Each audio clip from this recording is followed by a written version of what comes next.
welcome back to the Cavecraft server. There's been an awful lot going on since I last saw you. So I'm just going to run around quickly and show you what I've been up to, because I've had a bit of a cold. I'm still on the back end of it now, but much better than I was, which is always good. I haven't really felt up to recording, so I haven't, but I have been doing a lot of work on the server in the meantime, and as you saw in the intro there, I've recorded it on replay for you. So I've built this here. This is a little potion brewer's house, a bargains galore, the discount potion store. We've got some water under there that we need obviously for potions. We've got some potions of healing in there, some potions of slow falling, some water breathing potions, and some potions of fire resistance, and they're for anybody who needs them really. That we don't have a currency, we don't have a shopping district, we share everything on this server, which is absolutely brilliant. It makes things a lot easier. I built this little water feature, would you call it? I suppose, yeah, a little water feature with bricks and some azalea leaves, some oak leaves, some spruce leaves, and some little flowers there as well. Coming over here next to this custom tree that I built in a previous episode, I've built a blacksmith's, and it's got some azalea leaves and oak leaves trailing down the side there, just for a little bit of decoration. Over here is his working area, or her working area, I suppose. They might not even have a pronoun, who knows, but the blacksmith would come and work here with the anvil. We've got some water under there, which of course the blacksmith's going to need to cool all these hot irons and whatnot. We've got a furnace and a blast furnace above it, and a cauldron over the fire there, boiling whatever you'd want to boil, I suppose. And this is Harold Biff, your local blacksmith. So actually he is a bloke, isn't he? I should have known that really. It's empty inside. Coming upstairs, I've just got a bed. What more do you need if you're a blacksmith? But I will put an interior into that at some point soon. I've started the interior of this one, just basic stuff really. Still work to do there, but these are little things that I'll go around and tidy up afterwards, I guess. So I've also added these street lights made from barrels, andesite walls, oak buttons, grindstones, chains, and lanterns. Oh, and I forgot to show you this big oak tree that I've built at the end here going to... Oh, I can't show you that. What am I doing? Oh, let's go around this way. That behind me is Nubs's dock. It's absolutely brilliant. I've seen graphics of it and it looks incredible, because of course he's built it all in creative first to see if it all fits. I don't know how he does it, but coming down here we've got the road into the Elven area and the Hobbit Grove. I put a little bush and stone feature there. Stop looking over there, Flash. Good grief. Right, anyway, let's go over here before I can cause any more trouble. We've got here the infamous carrot waterfall. The carrots are spilling down the side of the hill there, all gathering at the bottom. And I've put some decoration in terms of vegetation around the little waterfall there. Well, I say waterfall, the little water stream, and it comes down under here underground and supplies my little babbling brook over here. I don't know if you've seen this, just a little very, very simple humpback bridge to get us over this little water feature here. There's nothing else out here, I don't think. So, I need to eat again. There should be some kind of sound that plays when I need to eat, because I never look down there. I don't know. Right, let's go inside. I'm going to try to speed it up. Yeah, I did it. Now, if you play this right, you can actually fly all the way down here now. But I tend to face plant at some point. Look, I nearly did it then. But yeah, you can fly all the way down here. So in here, I've put an armory. And inside of this armory, I've put two sets of armor for me, a set of armor for the nether over there, and a set of replacement armor there if I ever was to ever need it.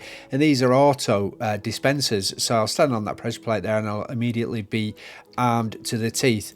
We've got some weapons in there, we've got some elytra and some more armor in there, and armor on these armor stands and in the frames at the back there. And that's for everybody on the server that might need it. You never know when you might need a quick set of armor, and there it is. You've got it all there. It's randomly enchanted, so I don't know, you might have efficiency 5 on your helmet, I don't know.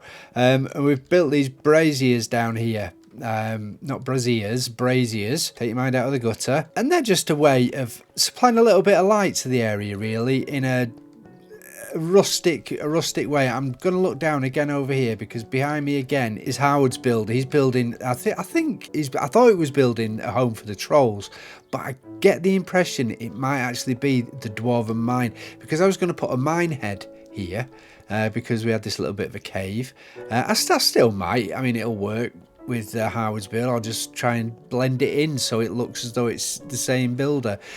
This is simple genius, really. Jinx put this in here, and it's an ore breaking nook. You do it like you do with concrete. You have your ore in your left hand and you keep placing and breaking, and in no time you've got a bunch of coal or whatever else it is that you're breaking. Anyway, today what I want to do, I want to make some progress on the big dark keep on top of the mountain.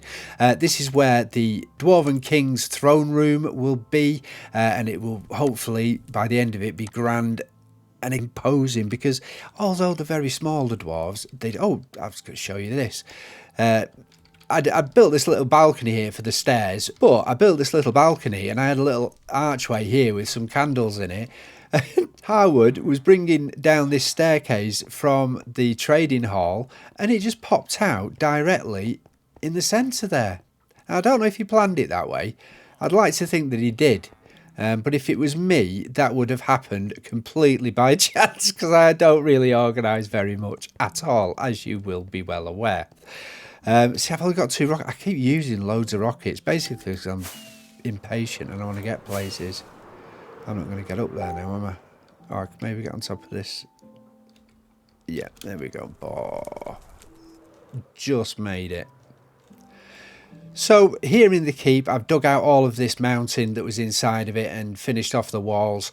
Still got to put the deep slate down there and think about something for the decoration of these walls. They're not going to stay plain. And this is going to be a huge square. Well, it's not quite square. It's about 3 blocks short of being square. And it's intentional, that, because this bit over here, I'm toying with just having this as an open courtyard. I might even put half of a dome meeting up with it there of glass, or maybe deep slate tiles. I don't know. I've still thinking about that. My planning doesn't really go that far into the future. So I've been building this in creative because it's a lot of stuff to dig out if you do it wrong, and I've already cocked up the alignment of that central pillar there with the sword, so I don't want to be doing it again. Although I have got to get out that the dwarves actually kind of like things being off centre and a little bit out of line. They really find it very, very pleasing, which is excellent for me. Absolutely brilliant, because I'm very good at building things that don't centre or are perhaps not quite symmetrical. Shh, don't tell anybody. Do you think I should bring it down here all the way to the floor? I think I need to, don't I? Let me know in the comments. Let me know what you think, whether I should bring this all the way down and have it as an enclosed space, or whether I should just leave it up there and have all of this open space as the king's throne room. So in here will be the king's throne room. It'll be the Dwarven king's dwellings and apartments and bedrooms and God knows what else. So we're going to have to put it in there. I'm not very good at interiors, so again, any help would be very much appreciated. If you have any ideas that you'd like to share with me, I'm only too happy to listen to them. Let's get some more fireworks.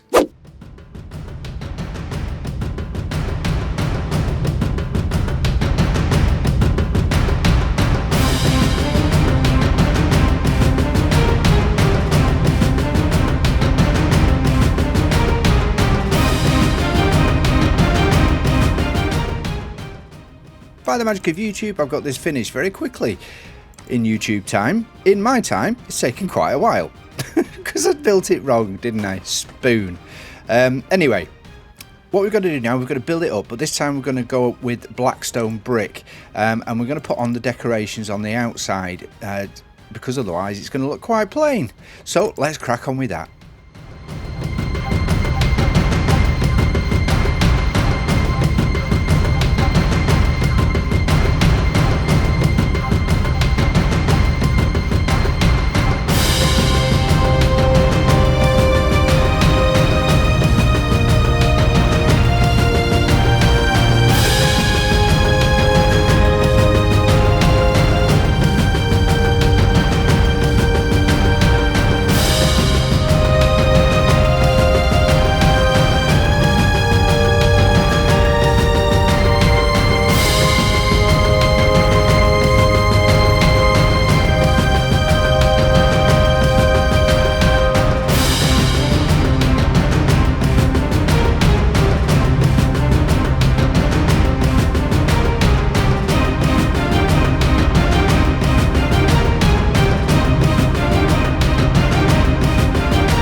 Wow, that was a mission.